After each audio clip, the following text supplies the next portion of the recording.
Condoleezza Rice, former Secretary of State, she said, "The essence of America, what really unites us is not nationality or ethnicity or religion. It is an idea. And what an idea it is, that you can come from humble circumstances and you can do great things. That it does not matter where you came from, it matters where you are going." And I would expand upon that to say that the United States isn't just an idea, it's a prayer. America is an affirmative prayer. It's a prayer for liberty, for justice, for the pursuit of happiness for all Americans. And we at Mile High, we hold as an article of faith liberty, justice, and the pursuit of one's joy for all people everywhere. As an article of our faith, something we believe in more than anything.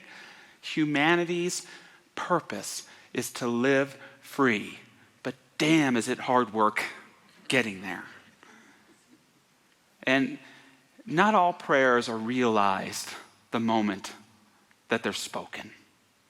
Some prayers, like the prayer of the United States of America, are guides.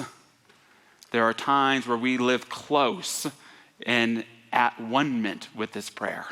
And there are times where we have turned our backs on this prayer and one another, and in so many ways disgraced it.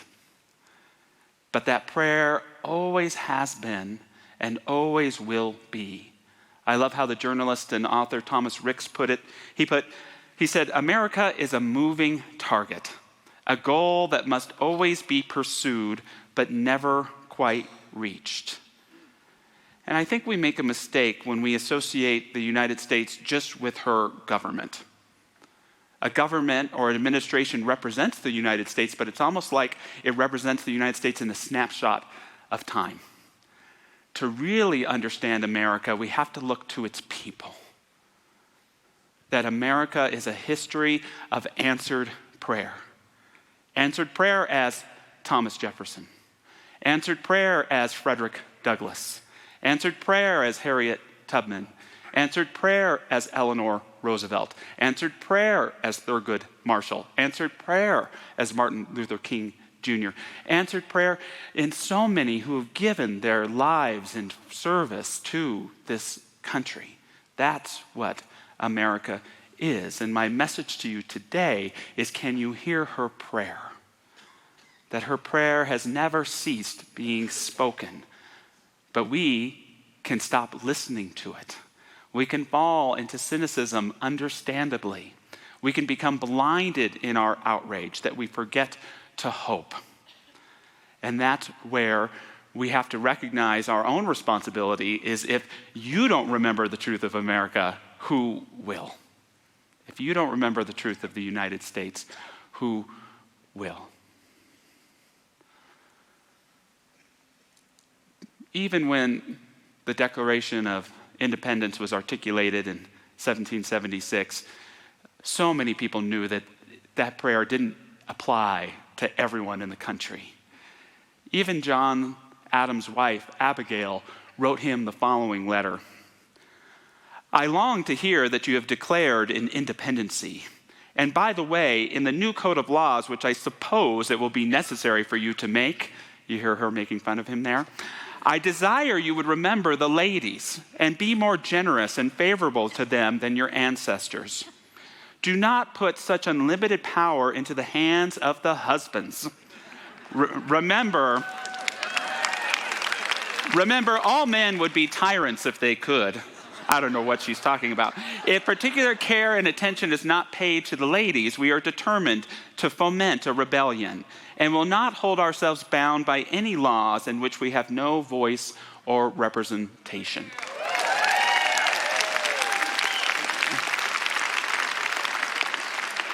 Another day of realizing the prayer of the United States happened on January 1st, 1863, when the Emancipation Proclamation was enacted. And Frederick Douglass, who championed that, said early on of the new President Lincoln, He said, time and practice will improve the president as they improve other men. He is tall and strong, but he is not done growing. He grows as the nation grows. I love that statement. We grow as the nation grows. As we evolve and overcome our judgments, our othering, our own shortcomings, we represent that prayer of what the United States is and should be, and we help bring it forward in a powerful way. But it keeps needing to be realized. Douglass was the last one to be naive enough to think that with the dawning of the Emancipation Proclamation that meant an end to racism and discrimination in the country. But he believed so strongly in the sacredness of its institutions to eventually do just that. He would say, our government may at some time be in the hands of a bad man. When in the hands of a good man, it is all well enough. We ought to have our government so shaped that even when in the hands of a bad man, we shall be safe. We move closer to the realization of the prayer. Sometimes we move further away, but it's up to us to remember it, to emphasize it, to champion it, to fight for it with grace, with class, with a higher consciousness. I think that's one of the great problems in our country today. It's not so much partisanship, but it's this idea that conservative and liberal are two totally different things. When the truth is that they're two sides of the same pole, that they have to work together in harmony. Even when you look at your own psyche, it's like there's a devil and an angel on our shoulders. You have to decide which is the conservative and which is the liberal. But there's always that part of us that wants progress, that wants to grow, that wants to expand freedoms as long as it's not harming anyone else, that calls for us to be the incredible, unique, wonderful, amazing human beings that we are, and to ensure that for others as well. And then there's that conservative parts of us that says, slow down, take it easy, save your money. And what happens is we get so into othering that the fringes of both of these don't even know what they teach or what they believe anymore, and they start hurting us because they forget to work together when they think that the goal is to destroy the other team. And they lose themselves and their own patriotism in the process. Nearing the end of the 19th century, there was a great public conflict between two incredible Americans, Mary Baker Eddy and Mark Twain. Mary Baker Eddy, the first woman to found a religion in the United States in the 1800s. You know, the word we use for that is badass. She's a pretty cool lady. And she was the first leader of what would become known as New Thought. She believed in the divinity in all people. She believed that we were all one. She believed that we could control conditions through the power of our mind. Twain saw this growing of what was called the mind cure movement at the time. And he saw this dawning of this thing called Christian Science, and he loved so much of the philosophy, but he did not like Eddy. He thought she was rigid, that she too often pointed at herself, and he did not like her teaching that we no longer needed to go to doctors. You know, that we could only turn to prayer of the mind. Twain would say, they all achieve some cures, there's no question about it. And the faith cure and the prayer cure probably do no harm when they do no good, since they do not forbid the patient to help out the cure with medicines if he wants to. But the others bar medicines and claim ability to cure every conceivable human ailment through the application of their mental forces alone. There would seem to be an element of danger here. It has the look of claiming too much, I think. Public confidence would probably be increased if less were claimed. What was good about Christian Science? Oneness, affirmative prayer, honoring the divine spark in all people. What was perhaps not good about it? A leader pointing to themselves. Rigidity. The belief, as Ernest Holmes would later, that an aspirin isn't an answered prayer, because it can be. And it's so interesting to me that what we needed is both these teachings. The teachings of oneness and unity, even in its more conservative concept, and this pragmatism. And in a sense, this conflict gave birth to what we believe here. deep mysticism coupled with an amazing pragmatism to live our lives. And I think we need that in our country. Two sides working together, not against each other. I love that we here can see the wholeness of divinity in all people, and perhaps we could see the American dream being born in each person as well. Isn't it an interesting thing to think that the whole prayer of the United States lives within each and every one of us? And part of the joy of living is being in service to that acorn, not only within ourselves, but in terms of one another. Nancy Pelosi, one of the most consequential politicians of the last many decades, first female Speaker of the House, helped lead the country through 9/11 and the financial crisis of 2008 and so much more.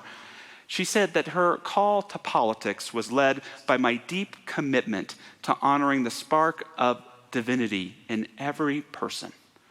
I love that being patriotic begins by seeing that wholeness of the American dream, the American possibility in each and every person, and dedicating ourselves not only to realizing it for ourselves, but to helping others realize it as well.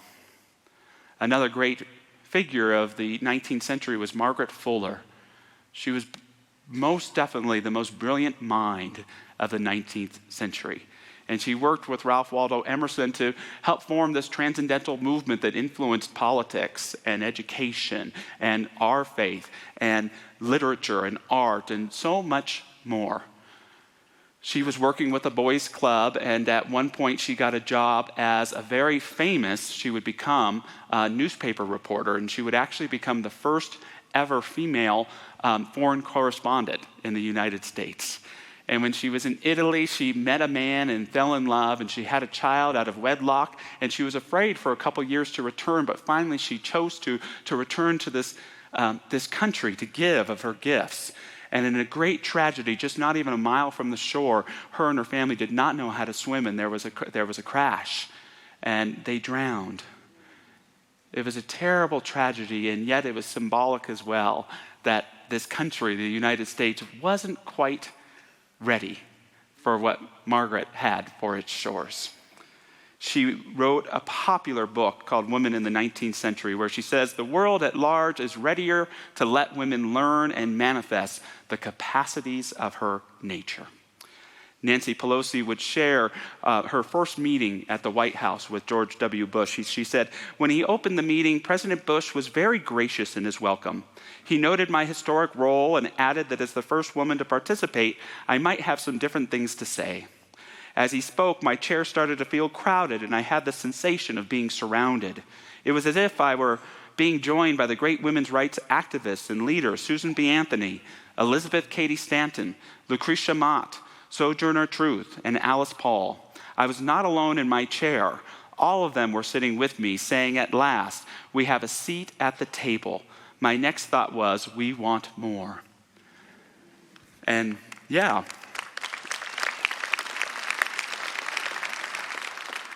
Sometimes it's hard to see the prayer of the United States being answered when we see so much divisiveness or chaos or injustice or discrimination. But that prayer is always there. Can you hear it? Sometimes we forget to remember it when we cast a vote or when we walk through the mall and see that there are more nationalities than there are stores in it. When we see a first responder putting their life on the line, we forget that so many people believe so strongly in this prayer of the United States, even though they would not be able to fully realize and achieve it in our country themselves. But we get to live in that legacy of freedom, and we get to do the courageous work now that helps ensure an even greater realization of this prayer in the future. That's the spiritual responsibility to our country. It requires that we realize and embrace both the conservative and liberal aspects of who we are and in our country, hoping that folks can get off the fringes and get to a center place. It also requires that we stop dehumanizing our public servants.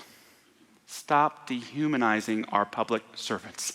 I have a long list of politicians I do not like and do not agree with.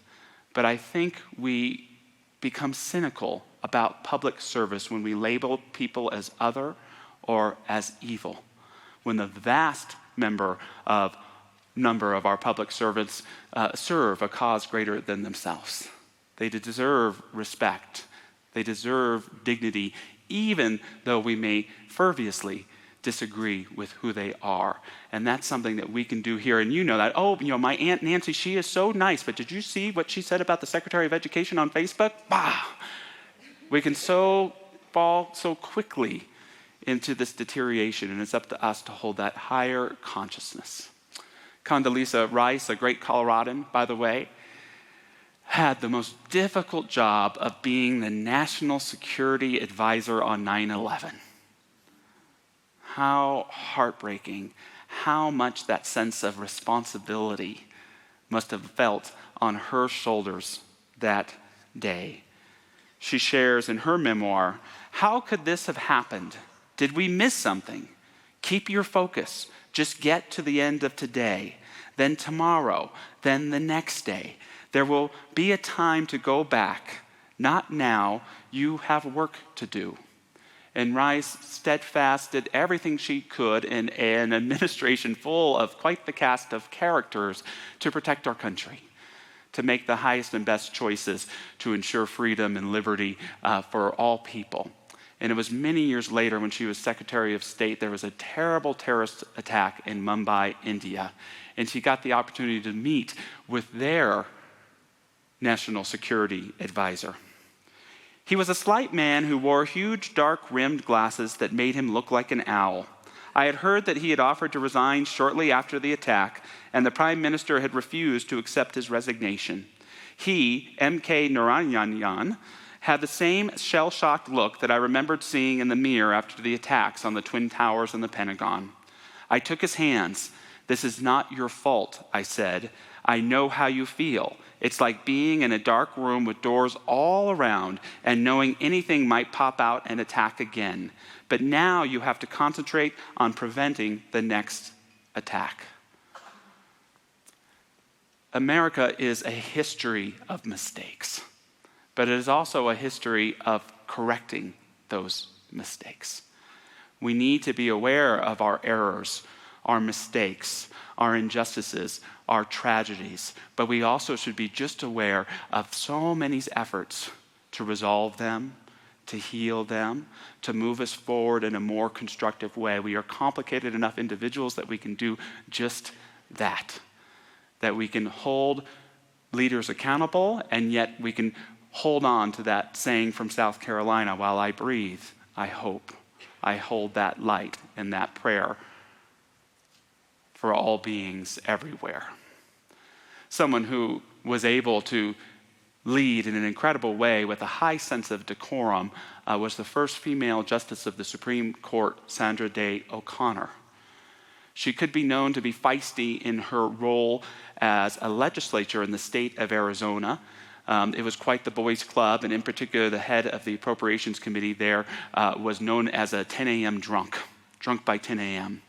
And when O'Connor confronted him about his drinking, he said, "If you were a man, I'd hit you right in the face." And she replied quickly, "If you were a man, you could." But she brought more of a decorum to her work as a Supreme Court Justice. Joan Biskupic said in her biography of Sandra Day O'Connor, "Whatever rivalries there were among the justices in O'Connor's first years, she appeared to look beyond them. Whatever slight she felt, she kept to herself. Whatever grudges she nurtured, she kept them secret. In fact, she would write to Blackmun, a fellow justice, as her first term would wind down.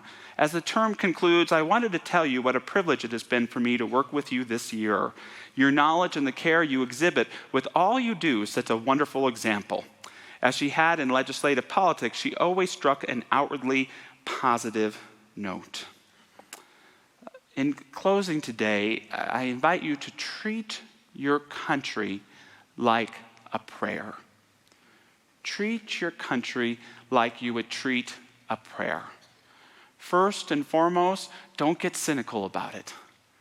I know that's so easier said than done, but prayer isn't wishful thinking. It's hard work. And it means carrying a higher consciousness for this prayer that is your country and of what it can be. This means the hard work of holding others accountable and not turning a blind eye to any injustice that you may see, but it means holding that higher truth. Treating your country like a prayer means nurturing it every day. Taking that time to remembering the truth of your country. If you're unhappy with the current administration, I understand.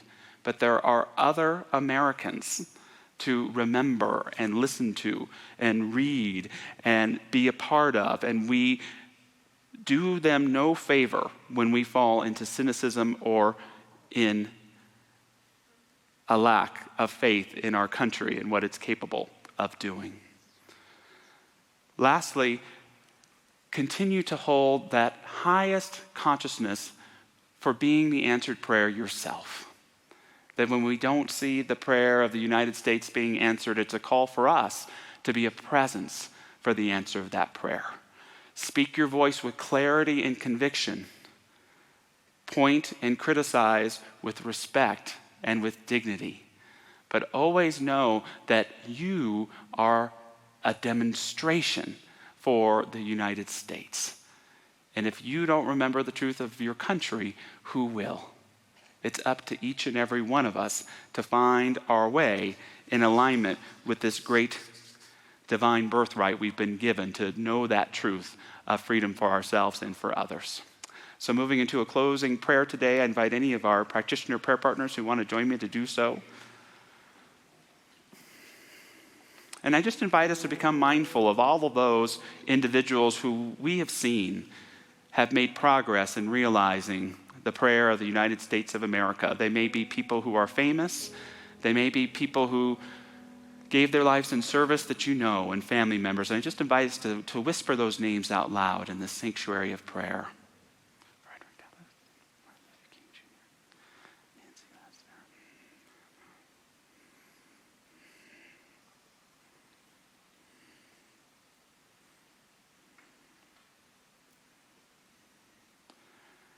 So knowing that prayer, that divine idea back of the United States of America, I know that this prayer cannot die. That it lives strongly and serenely in the heart of well-minded, heart-intentioned people who seek a greater freedom for themselves and for others.